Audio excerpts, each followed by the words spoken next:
Assalamualaikum warahmatullahi wabarakatuh. Selamat malam, selamat pagi, selamat siang, selamat sore bagi yang menonton video ini.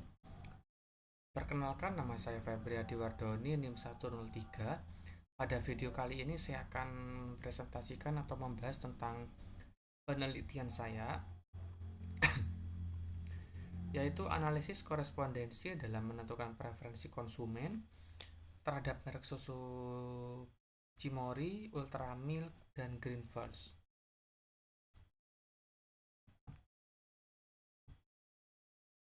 Baik, kita langsung saja ke pembahasan. Industri susu cair di Indonesia itu terus mengalami pertumbuhan yang signifikan. Seiring dengan meningkatnya kesadaran masyarakat terhadap pentingnya gaya hidup sehat, produk susu cair menjadi salah satu pilihan utama masyarakat untuk memenuhi kebutuhan nutrisi harian, terutama dalam hal pemenuhan kalsium dan protein. Di tengah persaingan yang semakin ketat, beberapa merek susu cair seperti Cimory, Ultramilk, dan Greenfield itu sangat mendominasi pasar di Indonesia. Cimory itu dikenal dengan merek yang mengedepankan sebuah inovasi atau dalam bentuk olahan susu serta distribusi yang terintegrasi dengan pasar modern dan tradisional.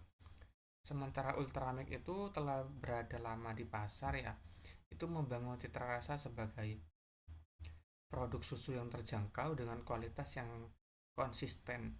Dan Green Force itu di sisi lain tuh lebih menawarkan ke segi kualitas, yaitu lebih ke mengutamakan susu yang segar.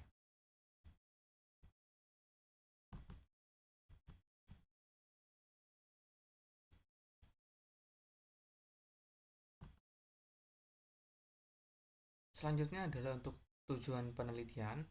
Dari tujuan penelitian ini adalah untuk mengidentifikasi pola hubungan antara preferensi konsumen dan merek susu yang diteliti, yaitu Cimory, Ultramilk, dan Greenfields.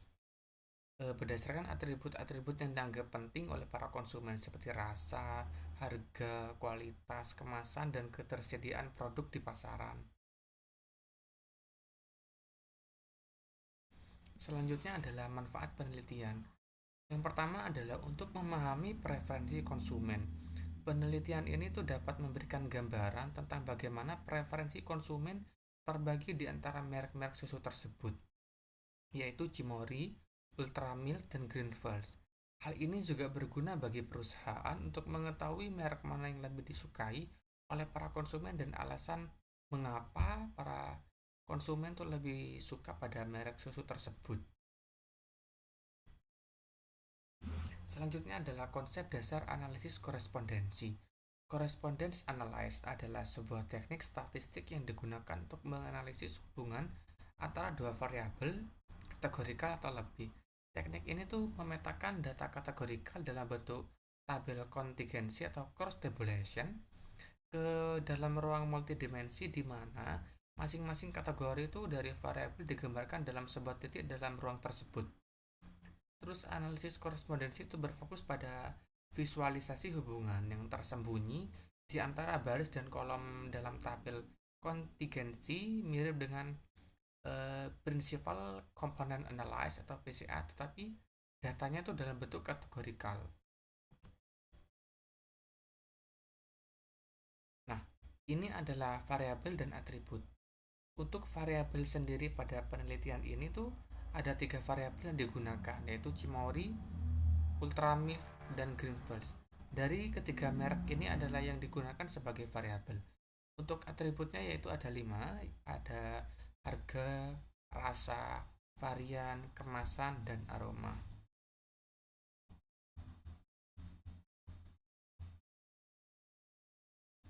Selanjutnya adalah populasi sampel.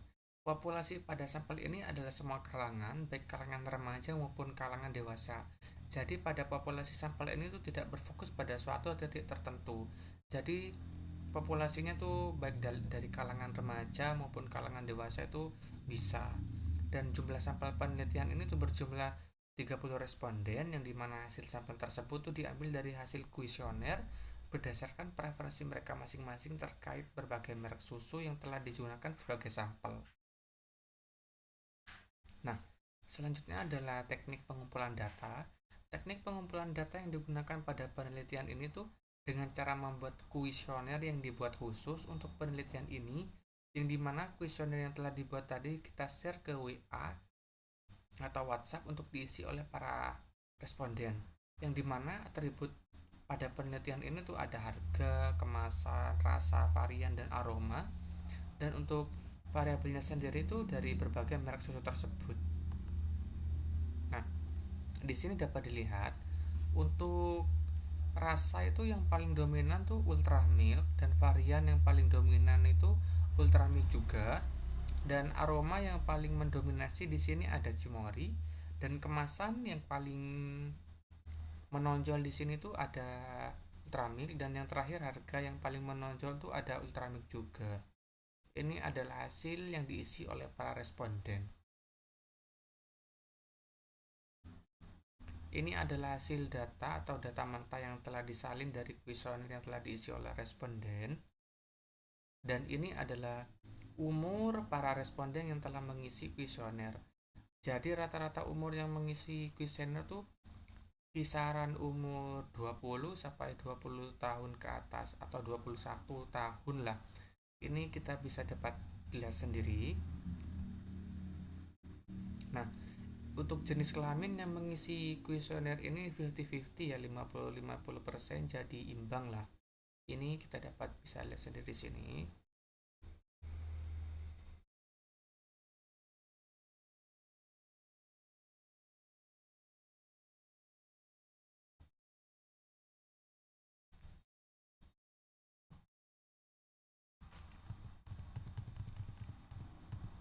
Dan yang terakhir adalah kesimpulan. Jadi analisis korespondensi adalah metode statistik yang digunakan untuk memahami hubungan antara variabel kategori seperti preferensi konsumen terhadap merek susu. Berdasarkan hasil analisis korespondensi untuk preferensi konsumen pada merek susu Cimori, Ultramilk, dan Greenford, ditemukan bahwa setiap merek itu memiliki ciri khas yang membedakan satu sama lain, baik dari segi rasa, kualitas, harga, kemasan, dan faktor-faktor lainnya. Kemungkinan itu konsumen menunjukkan preferensi yang berbeda-beda ya, atau masing-masing merek itu tergantung pada atribut seperti Cimori itu yang susu yang lebih segar, Greenford itu mengunggulkan atau keunggulan nutrisi, dan Cimori itu lebih dominan di kemasan dan praktis dari Cimori, dari Ultramilk. Nah, selanjutnya adalah saran. Jadi yang pertama adalah segmentasi pasar. Berdasarkan hasil analisis setiap merek sebaiknya fokus pada segmen konsumen tertentu yang menunjukkan preferensi konsumen yang segmen konsumen yang peduli pada kesehatan kandungan nutrisi.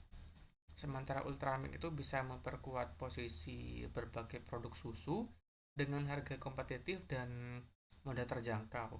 Greenford itu dapat menargetkan segmen konsumen yang mengutamakan kualitas premium. Yang nomor dua itu ada perbaikan kualitas dan distribusi. Setiap merek itu harus lebih meningkatkan kualitas produk dan memperbaiki jaringan distribusi agar tetap kompetitif di pasar yang dinamis, dan lebih memperhatikan feedback dari konsumen status menerus yang akan membantu mengoptimalkan keunggulan masing-masing produk. Mungkin cukup sekian penjelasan dari saya, atau cukup sekian yang bisa saya sampaikan. Mohon maaf apabila ada kesalahan kata atau kesalahan penjelasan dari saya. Cukup sekian dari saya. Selamat malam. Wabillahi taufiq wal hidayah. Wassalamualaikum warahmatullahi wabarakatuh. Salam.